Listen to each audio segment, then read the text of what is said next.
He has never been very interested in trying to promote himself, which in a way is a pity, because his work should be known much better. The example that John sets in his behaviour and his attitudes toward things and his values,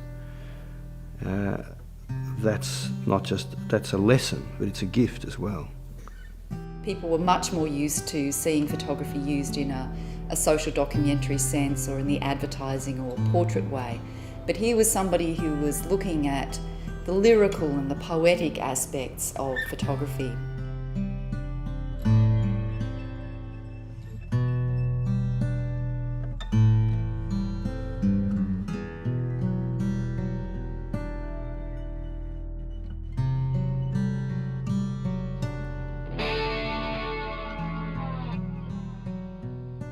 If you simply put a mirror up to nature, and exactly as it is, and show people what they could have seen if they went there and had a look at it themselves, well, I suppose it's a bit like a travelogue.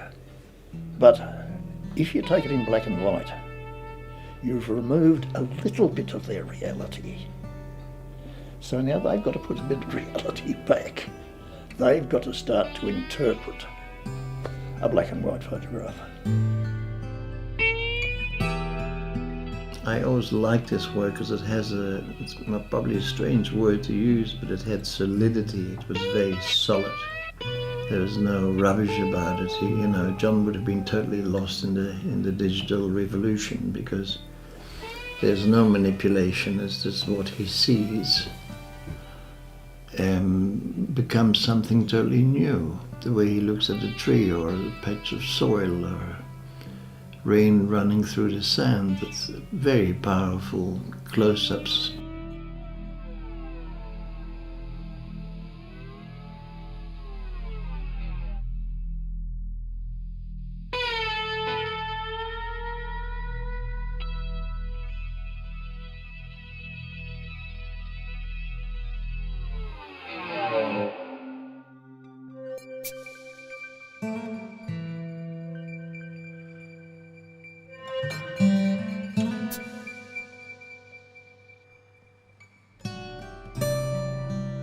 You do sense him as a very astute and a very sensitive observer of nature and of the essential forces of nature. And I think that undeniably has a spiritual quality to it.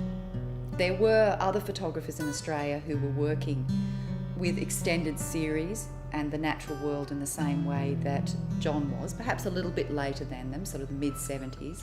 But I think really John was the first person to do that and to explore in a highly lyrical fashion what it was that made a tree and a rock.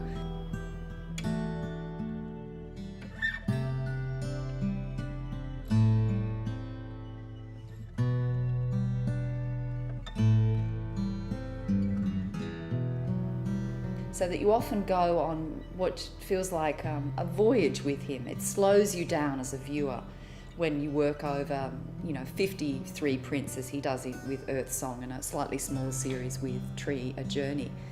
Tree, A Journey is a very good title because in fact you do take a journey with this work. You move from observing the tree as you would in the landscape right through to an almost microscopic analysis of the tree. And do you, by the end of it, get the sense of, the physical properties of a tree? Yes, you do. But I think it's more than that. You're actually plugging into some essential quality of life. And that's really something that John has explored throughout all of his work. To my mind, I can remember at the time thinking, it's like kind of trying to pull a tooth. He's trying to articulate what for him is truly significant in the landscape. But all he's got to work with is the landscape. So there was a kind of a deeply contradictory thing in the pictures, which was one of the most interesting aspects of it for me, to watch that go over and over and over the rocks, or over and over and over the surfaces of these trees, and go on and on and on. And there's this constant doubling back to try and to find what it is.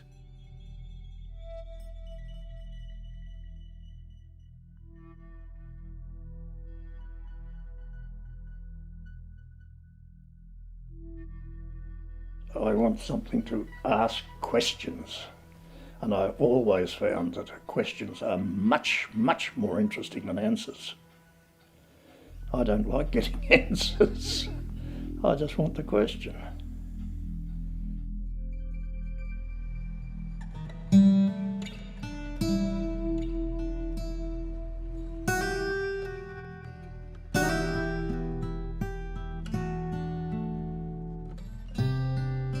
I knew that I wanted to make a series of photographs that would explore the elements of landscape. And I could only think of 5 elements. So I said, well, I've got to give myself time to do it. I'll give myself 10 years to do it, 2 years for each chapter. And I did it in 8.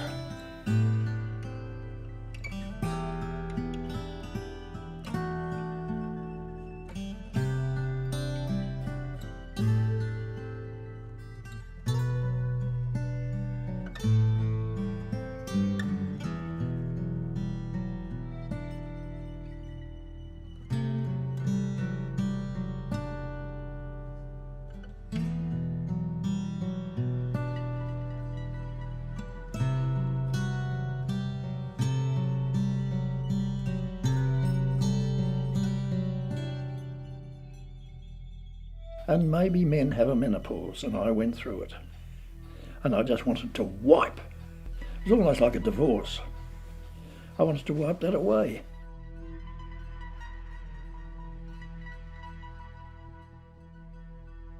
Anybody else would have made a public bonfire in the village square. John did it very quietly, you know. I looked at, okay, I've got one life. My father's just lost his, my mother's just lost hers. What the hell am I doing? And I thought, well, I'm standing behind a camera.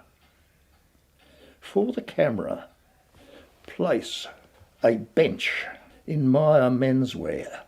And instead of selling things through a camera commercially, I was standing behind a bloody counter selling neckties.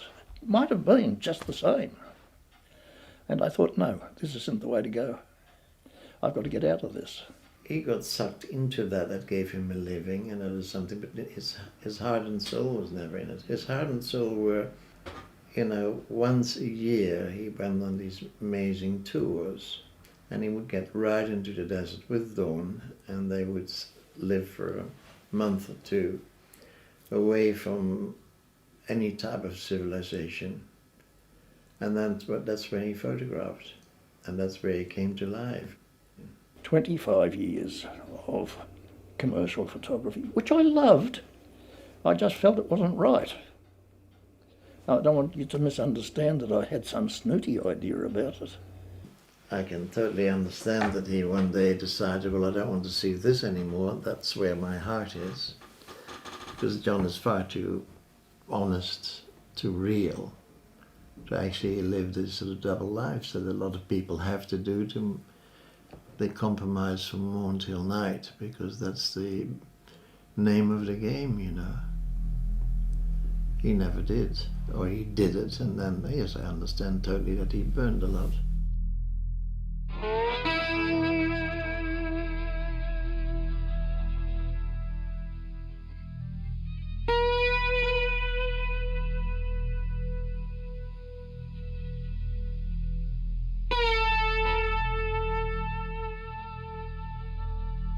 I camped by that waterhole over 4 years for a total of 40 days.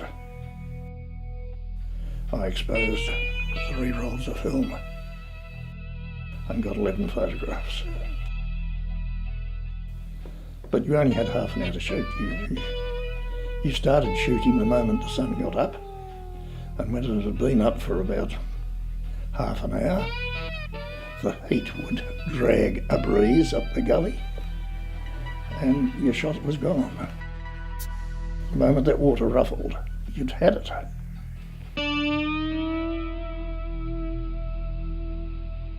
I think some of those photographs. And he was not a clicker as you have now, you know. He would think about the very shot he would take at 10 minutes past 4 the same day. He would think about it the whole day and then finally set his camera up and take that one photograph. I love reflection that is another world. And this shadow, reflection, reality, I don't know, I never tire of looking at it, thinking about it. I just think mirrors are wonderful things, and I admire a Narcissus for starting it all.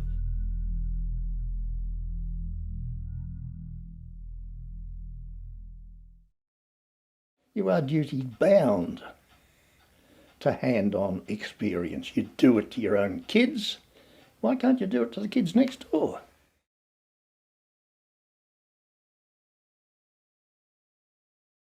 I thought suddenly I found some reason for doing what I'm doing. And I got there and did it for 12 months and loved it. Yeah, it was sort of going down into the dungeon of the building, which was quite funny actually. You know, you had these different levels at Paran, and painting was on F floor, and I imagine they had good south light up on F floor, and there were the workshops and the sculpture workshops on ground level, and the base of the smoke-filled basement was where the photography occurred. So it's sort of John came out of the smoke, sort of talking to someone, and that's probably my first impression. Ethel and I brought John in. He became very popular with the students. Students loved him. He always had time. He was very giving, very understanding. He was a brilliant teacher. John was always, he had a very matter-of-fact manner too, which helped to cut through the bullshit, I think. Because art schools at the time were full of pseudo-intellectual claptrap. I mean, even then, it's worse now, I think. But John would sort of slice through that with a look and a few questions. It was absolutely the halcyon days of Paran. John brought to his lectures an incredible depth of knowledge, wisdom, philosophy that went way beyond what you would expect from a normal, whatever that is, photography lecture. Yes, there was valuable information about technique, about the work of other photographers, all of those things that you would expect. But there was also this broad, deep information about music, poetry, literature. It was an extraordinary experience. One of my other memories at Paran was their interest in music, or the importance of music, in our lives generally, but the important effect it could have on the mind of a visual artist or someone who made pictures. What we were talking about was how, in a great symphony, a composer would get the whole world into a picture. So when conversations went off on a tangent like that, I enjoyed my time down on A floor a great deal. But I'd fill up with a conversation or impressions like that, and then I'd just have to go away and work out my own ideas. Ethel and I advised Bill that he really shouldn't stay on,